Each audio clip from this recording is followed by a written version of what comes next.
Hello students, class 11 accountancy unit 7 financial statement हमने ये unit आपका स्टार्ट किया था, जिसमें हमने आपको फाइनेंशियल स्टेटमेंट के मीनिंग को समझाया, ऑब्जेक्टिव को समझाया और trading and profit and loss account जो है आपका इनकम स्टेटमेंट उसको हमने समझाया और बैलेंस शीट किसे कहते हैं ये हमने जाना। बैलेंस शीट के बारे में हम पहले भी पढ़ चुके हैं अकाउंटिंग इक्वेशन में, जिसे हम बैलेंस शीट इक्वेशन भी कहते हैं। वहाँ पर हमने बैलेंस शीट बनाना भी सीखा था। इसके बाद हमने आपको ट्रेडिंग अकाउंट के फॉर्मेट को समझाया और किस तरीके से ट्रेडिंग अकाउंट बनता है ये भी मैंने आपको बताया। Trading and profit and loss account हम इकट्ठे सारा trading and profit and loss account and balance sheet ये सारी चीज़ों को हम इकट्ठे एक बार सारे क्वेश्चन में सॉल्व करेंगे। फिलहाल हम तोड़ तोड़ करके सारे चीज़ों को यहाँ पे सॉल्व कर रहे हैं ताकि आपकी जो समझदारी है वो बढ़ सके। तो लास्ट वीडियो में हम लोगों ने डिस्कस किया था कॉस्ट ऑफ गुड सोल्ड और एडजस्टेड परचेज, जिस पर हमने एक सवाल भी सॉल्व किया था। इसका कुछ और प्रैक्टिकल क्वेश्चन है यहाँ पर।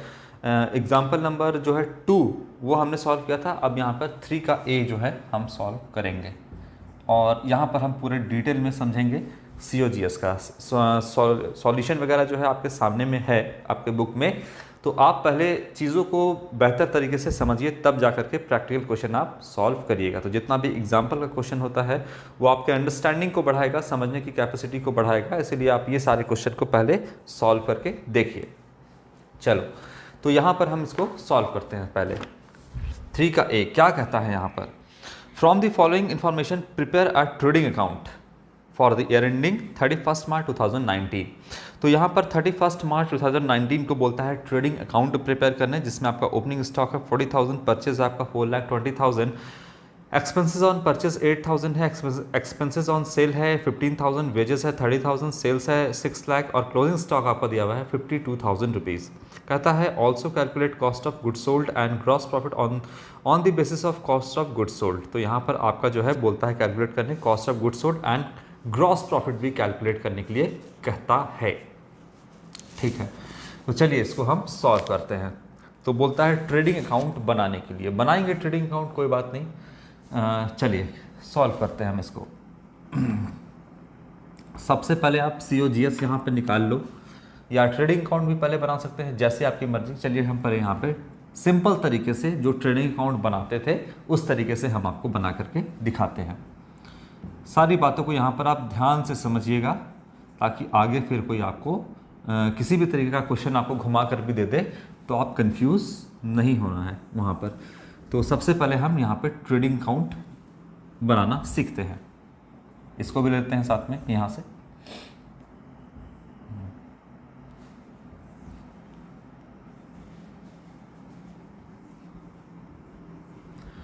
Trading account for the year ending यहाँ पे चलो लिख देते हैं।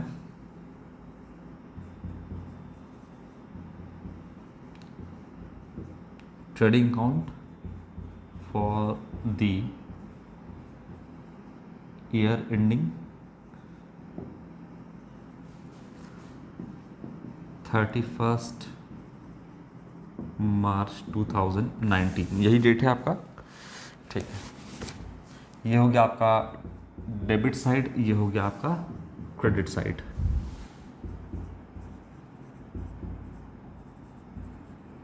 पर्टिकुलर्स अमाउंट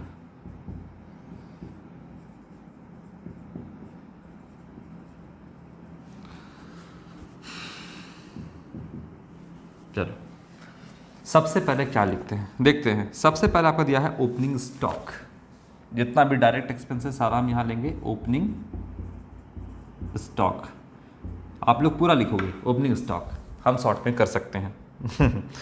यहाँ पर जो है आपका 40,000 रुपीज़ दिया है। जैसे चल रहे हैं वैसे चलते हैं, पहले हम ट्रेडिंग अकाउंट यहाँ पे बनाते हैं, फिर आपको हम COGS से भी इसको हम समझाएंगे। फार्मूला वगैरह बताने के बाद ट्रेडिंग अकाउंट को COGS जब हम निकाल लेंगे तो हम कैसे बनाएंगे ये भी हम यहाँ पर जानेंगे। तो सबसे पहला आपका दिया हुआ है ओपनिंग स्टॉक, हम यहाँ पे लिख दिए ओपनिंग स्टॉक 40,000 रुपीज़। इसके बाद दिया है आपका परचेज, परचेज दिया हुआ है आपका 4,20,000, तो यहाँ लिखते हैं हम परचेज। परचेज अच्छा, कोई परचेज रिटर्न है क्या? अगर परचेज रिटर्न होता या रिटर्न आउटवर्ड होता यहाँ पर तो हम इसको माइनस करते हैं। फिलहाल आपका कोई भी परचेज रिटर्न यहाँ पे नहीं है तो हम डायरेक्ट जो है इसको आउटर कॉलम में लिख देंगे 4,20,000 रुपीज़। क्लियर है बात? इसके बाद आपका दिया हुआ है एक्सपेंसेस ऑन परचेस। आपने जो परचेस किया है इस पे आपने कुछ खर्च किया है, तो परचेस करने पे खर्च किया है यानी मैन्युफैक्चरिंग से रिलेटेड आपका खर्च है, तो आपका ये डायरेक्ट एक्सपेंस होगा। और डायरेक्ट एक्सपेंस होने की वजह से क्या लिखा हुआ है आपका, एक्सपेंसेस ऑन परचेस जो है वो डेबिट में आएगा क्योंकि ये डायरेक्ट एक्सपेंस है। तो यहाँ पे हम लिखेंगे expenses on purchase, expenses on purchase. कितना है एक्सपेंसेस, ये है आपका 8,000 रुपीज़, ले लेंगे हम इसको 8,000 रुपीज़।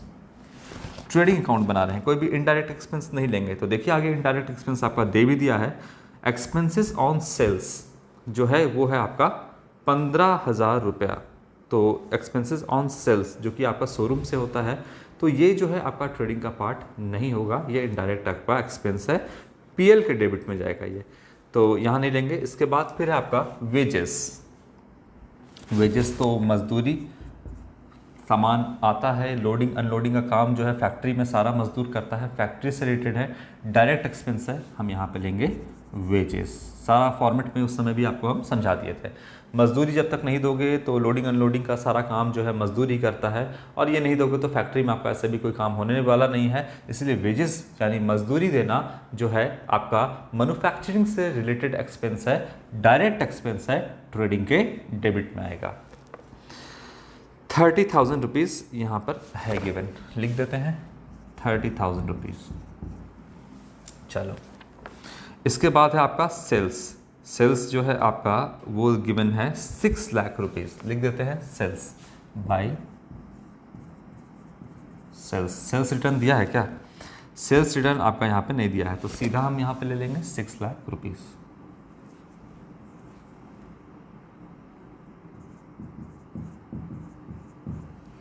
ओके, ये हो गया आपका। अब आपका क्या दिया है, क्लोजिंग स्टॉक दिया हुआ है। तो बताइए कि क्वेश्चन में अभी क्या एडजस्टेड परचेस दिया है। देखिए ओपनिंग स्टॉक यहाँ पे परचेस दिया है, और एडजस्टेड परचेस में क्या होता है, opening stock plus net purchase less, या परचेस या नेट परचेस आप दोनों जो हो सकता है। तो opening stock plus net purchase less closing stock होता यहाँ पर, तो यहाँ पे हम एडजस्टेड परचेस लिखते हैं, क्लोजिंग स्टॉक नहीं लेते हैं। अगर COGS आपका रहता है कॉस्ट ऑफ गुड सोल्ड, तो हम यहाँ पे लिखते हैं कॉस्ट ऑफ गुड सोल्ड। जितना भी डायरेक्ट एक्सपेंस है उसको भी हम नहीं लेते हैं। फॉर्मूला क्या होता है आपका, opening stock plus net purchase plus direct expense less closing stock. तो यहाँ पर COGS भी नहीं दिया हुआ है, तो इसका मतलब हम यहाँ पे क्लोजिंग स्टॉक लेंगे, क्योंकि अभी तक क्लोजिंग स्टॉक को परचेस से एडजस्ट नहीं किया गया है, इसीलिए हम इसके यहाँ पे क्लोजिंग स्टॉक लेंगे। तो यहाँ पर हम लिखते हैं क्लोजिंग स्टॉक कितने का है, 52,000 रुपीज़ का यहाँ पे क्लोजिंग स्टॉक है। सारे बातों को एकदम ध्यान से समझना है। ये हो गया आपका। अब इधर टोटल इतना ही हो गया, ख़त्म हो गया। इसके बाद यहाँ पे हम इसको टोटल कर लेते हैं, और टोटल करके यहाँ पे हम लिखते हैं 6,52,000 रुपीज़। ये हो गया। अब इधर वाले को सारा हम घटाते हैं, तो कितना आएगा देखते हैं। आपका 6,52,000 रुपीज़, 40,000 माइनस करेंगे, 4,20,000, 8,000 और 30,000। तो यहाँ पर जो ग्रॉस प्रॉफिट आएगा वो आपका है 1,54,000 रुपीज़। 1,54,000 रुपीज़ ग्रॉस प्रॉफिट यहाँ पे आएगा। देख लेना आप माइनस करके, टू यहाँ लिखेंगे gross profit transfer to profit and loss account. यहाँ पे हम इसको CD भी लिख सकते हैं, क्योंकि यहाँ पे CD करके फिर हम वहाँ पे प्रॉफिट एंड लॉस अकाउंट जब इसके नीचे बनाएंगे तो वहाँ पे हम BD लिखेंगे, carried down and brought down. ठीक है, यहाँ पर हो गया आपका 6,52,000 रुपीज़। ये तो जैसे बना रहे थे वैसे बना रहे थे। अब बोलता है कि निकालने के लिए यहाँ पर क्या, COGS निकालने के लिए। अब हम एक बार फिर से आपका ट्रेडिंग अकाउंट बनाएंगे, इसी को हटा करके। याद रखिएगा ग्रॉस प्रॉफिट कितना है, 1,54,000 रुपीज़। अब बोलता है COGS निकालने। COGS यानी कॉस्ट ऑफ गुड सोल्ड। क्या होता है formula, opening stock plus net purchase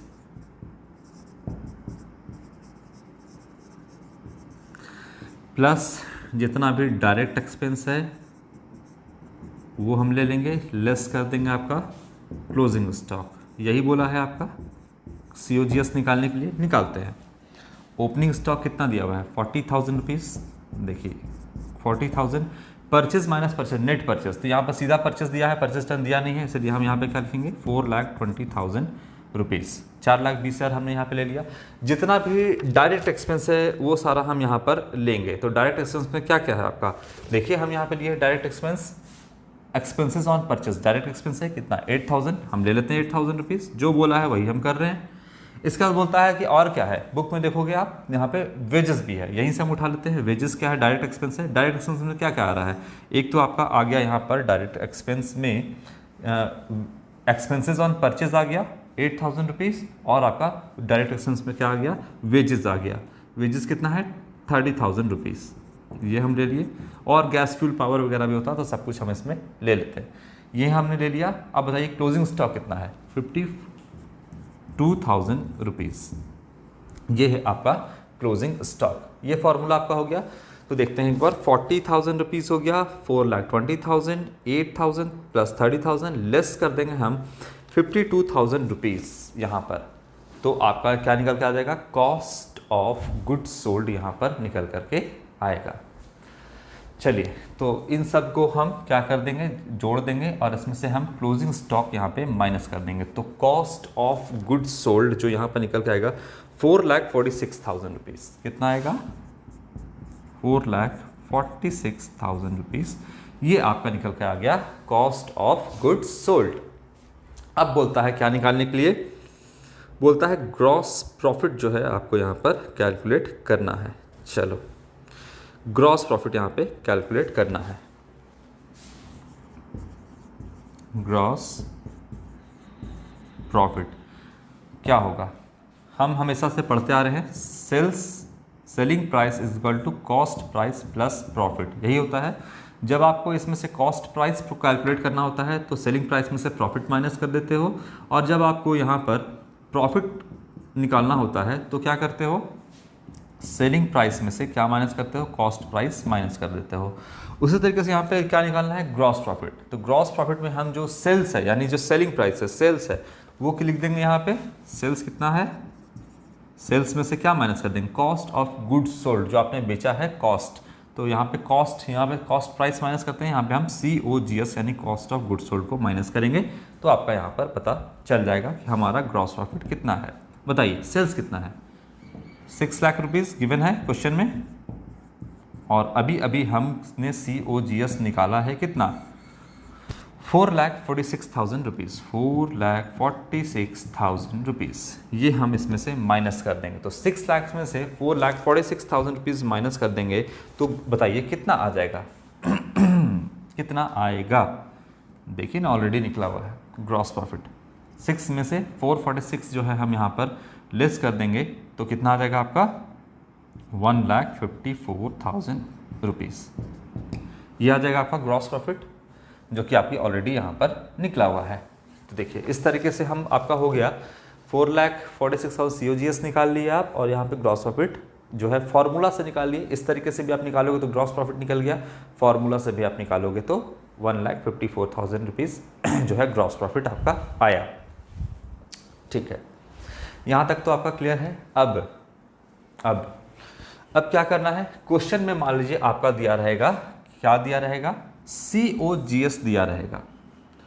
सारा क्वेश्चन आपका दिया हुआ है और इसमें एक लाइन जो है क्वेश्चन में घुसाए हुए है COGS, तब आप क्या करिएगा, COGS दिया हुआ है, ओपनिंग स्टॉक दिया है, परचेस दिया हुआ है, expenses on purchase, wages, sales, closing stock, सब कुछ दिया हुआ है, और एक वर्ड यहाँ पे लिखा हुआ है COGS। तो बताइए कि क्वेश्चन में सब कुछ दिया हुआ है और साथ में COGS भी गिवन है, तब आप ट्रेडिंग अकाउंट किस तरीके से बनाइएगा, क्या इसी तरीके से ट्रेडिंग अकाउंट बना दीजिएगा, नहीं, तब आपको क्या लिखना होगा यहाँ पर। सो देखिए, क्या COGS में क्लोजिंग स्टॉक को एडजस्ट कर दिया गया है, यहाँ पर COGS में है, हाँ, वहाँ पर माइनस कर दिया गया है। तो जब COGS दिया रहेगा तो क्लोजिंग स्टॉक हम यहाँ से नहीं लेंगे, हटा देंगे। क्वेश्चन में COGS दिया रहेगा तो आप देखिए किस तरीके से हम आपका ट्रेडिंग अकाउंट बना रहे हैं, हटा दिए क्लोजिंग स्टॉक। यहाँ पे सेल्स लेंगे, हाँ सेल्स लेंगे, क्योंकि इसमें COGS में सेल्स नहीं आता है, तो सेल्स तो हम यहाँ पे लेंगे। अच्छा, और क्या क्या हटाएंगे अभी, फिलहाल ग्रॉस प्रॉफिट को भी हटा देते हैं, इसलिए क्योंकि ग्रॉस प्रॉफिट तो लास्ट में आएगा ना, इसको हटा देते हैं फिलहाल, ये तो हम कैलकुलेट कर रहे हैं अभी। चलिए, इसके बाद देखिए क्या क्या आता है यहाँ पर, क्लोजिंग स्टॉक को हटा दिए। जितना भी डायरेक्ट एक्सपेंस है 8,000 और 30,000 ये भी आपका यहाँ पर लिखा हुआ है। COGS के अंदर सब कुछ आता है, तो इसको भी हम डायरेक्ट एक्सपेंस को दोबारा नहीं लेंगे क्योंकि ये COGS में ही कॉस्ट ऑफ गुड्स सोल्ड में ही कैलकुलेट हो गया है। तो यहाँ से हम जितना भी डायरेक्ट एक्सपेंस है इसको हम हटा देंगे। लीजिए हटा दिए, ठीक है, हटा दिए हम। यहाँ पर कितना लिखिएगा 6 लाख रुपीज़ टोटल, यहाँ पे 6 हुआ। अच्छा, क्या हम परचेस लेंगे? परचेस भी नहीं लेंगे भैया, यहाँ पे परचेस भी आ गया है इसका फॉर्मूला में, तो परचेस को भी हम नहीं लेंगे। लो हट गया परचेस भी क्योंकि इसमें आ गया है, हटा दिए। इसके बाद क्या ओपनिंग स्टॉक लेंगे? नहीं लेंगे ओपनिंग स्टॉक, क्योंकि ओपनिंग स्टॉक भी COGS के फॉर्मूला में आ गया है। तो लो यहाँ से हम क्या हटा दिए? ओपनिंग स्टॉक भी हटा दिए। तो क्या खाली छोड़ दें? नहीं भाई, COGS तो है। यहाँ क्या लिखेंगे हम? COGS, यानी हम लिखेंगे यहाँ पर इसका फुल फॉर्म ऐसे लिखिए, यहाँ पे हम लिखेंगे कॉस्ट ऑफ गुड्स सोल्ड। कितना आया है? 4,46,000 रुपीज़। और बताइए ग्रॉस प्रॉफिट यहाँ पे कितना आया था? यहाँ पे ग्रॉस प्रॉफिट जो था CD हम GP लिख दिए, कितना था? 1,54,000 रुपीज़, यही था। देखिए तो आ रहा है क्या कैलकुलेट करने पे? कैलकुलेट करने पे 1,54,000 रुपीज़ आ रहा है क्या? यही तो इसके पहले था ना ग्रॉस प्रॉफिट। तो 6 लाख में से आप 4,46,000 माइनस करिए तो ग्रॉस प्रॉफिट आपका यहाँ पर 1,54,000 रुपीज़ आ जाएगा। तो यहाँ पर आप जो है इसको टोटल कर दीजिए 6 लाख रुपीज़। यही तो ग्रॉस प्रॉफिट आपका अभी जो हमने बनाया था उसमें भी था, यही ग्रॉस प्रॉफिट आपका इसमें भी आएगा। आप कैलकुलेट करके इसमें से देख लो 1,54,000 आएगा। तो ये बात तो आपको कम से कम समझ में आया ना कि अगर COGS दिया रहेगा तो सीधा यहाँ क्या लिख देंगे? COGS, क्योंकि इसमें ओपनिंग स्टॉक भी है, परचेस भी है, डायरेक्ट एक्सपेंस भी है, क्लोजिंग स्टॉक भी लेस कर दिए हैं। तो जितना काम इसमें कर दिए हैं क्या हम दोबारा लिख देंगे इसमें? देखिए क्वेश्चन में आपका सब कुछ दिया रहेगा। क्वेश्चन में फिर मान लीजिए कि COGS के साथ साथ क्या दिया रहेगा? ओपनिंग स्टॉक लिख देगा, आपका लिख देगा नेट परचेस या नेट परचेस लिख देगा, वेजेस लिख देगा, गैस फ्यूल एंड पावर लिख देगा, जितना भी डायरेक्ट एक्सपेंस है सब कुछ लिख देगा, क्लोजिंग स्टॉक भी लिख देगा। आपको कंफ्यूज करने के लिए, आपको कंफ्यूज नहीं होना है। अगर COGS लिखा हुआ है तो यहाँ डायरेक्ट COGS लिखिए, कोई डायरेक्ट एक्सपेंस लेने की जरूरत नहीं है क्योंकि इसी में एडजस्ट हो गया है। कोई क्लोजिंग स्टॉक लेने की जरूरत नहीं क्योंकि यहाँ पे हमने उसको एडजस्ट कर दिया है, माइनस कर दिया है। तो COGS यहाँ पे सिर्फ सेल्स ले लिए क्योंकि सेल्स इसमें नहीं आता है, और यहाँ पर आप इसको लिख करके ग्रॉस प्रॉफिट निकाल लीजिएगा। ठीक है बात?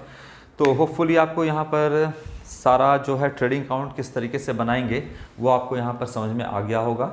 कब जो है ट्रेडिंग अकाउंट में COGS दिया रहेगा तो हम कैसे उसको बनाएंगे, कैसे नहीं बनाएंगे, ये सब कुछ हम यहाँ पे देख लें। तो दोनों वीडियो आपका, लास्ट के वीडियो में एडजस्टेड परचेस का क्वेश्चन बताए थे और यहाँ पर हम आपका COGS यानी कॉस्ट ऑफ गुड्स सोल्ड का भी क्वेश्चन जो है सॉल्व कर दिए।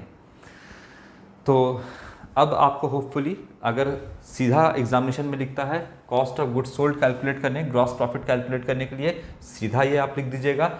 इन केस अगर आपको बोलता है ट्रेडिंग अकाउंट बनाने के लिए तमाम चीज़ें उसमें दे देगा, COGS दे देगा, COGS सेल्स लिख दीजिएगा वहाँ पे, ग्रॉस प्रॉफिट वगैरह डायरेक्ट एक्सपेंस वगैरह लिखने की ज़रूरत नहीं है, सीधा यहाँ पे ग्रॉस प्रॉफिट आप कैलकुलेट कर लोगे। क्लियर है? तो फॉर्मूला से भी आपको कैलकुलेट करने दे सकता है या फिर आपको इस तरीके से भी दे सकता है ट्रेडिंग अकाउंट बनाने के लिए। ओके, तो इसके बाद जो है आपका यहाँ तक तो हमने कर लिया है। अब देखते हैं आगे में आपका और भी कुछ कुछ दिया है। देखिए बाकी आपको सब कुछ और भी कैलकुलेट करने के लिए दिया है। बोलता है कि ascertain the cost of goods sold, cost of goods sold calculate करने दिया है, या आप कैलकुलेट करोगे। कैलकुलेट ग्रॉस प्रॉफिट, अलग अलग कंडीशन में दिया हुआ है सारे। चलिए सारे क्वेश्चन को हम 1 बाय 1 करके सॉल्व करेंगे। तब तक आप घर पे बैठ करके प्रैक्टिस करो, देखो कि किस तरीके से सारे क्वेश्चन को सॉल्व होता है। चलिए तो यहाँ तक आपका हो गया है। अब जो है हम नेक्स्ट वीडियो में आपका सारे क्वेश्चन को इसमें सॉल्व कराएंगे। प्रैक्टिकल क्वेश्चन भी आप एक तरफ से सॉल्व करते जाओ, धीरे धीरे थोड़ा समय लगेगा, हम सारा आपको प्रैक्टिकल क्वेश्चन भी जितना है वो सारा सॉल्व करवा देंगे। तो बच्चे आज के लिए इतना ही, थैंक यू।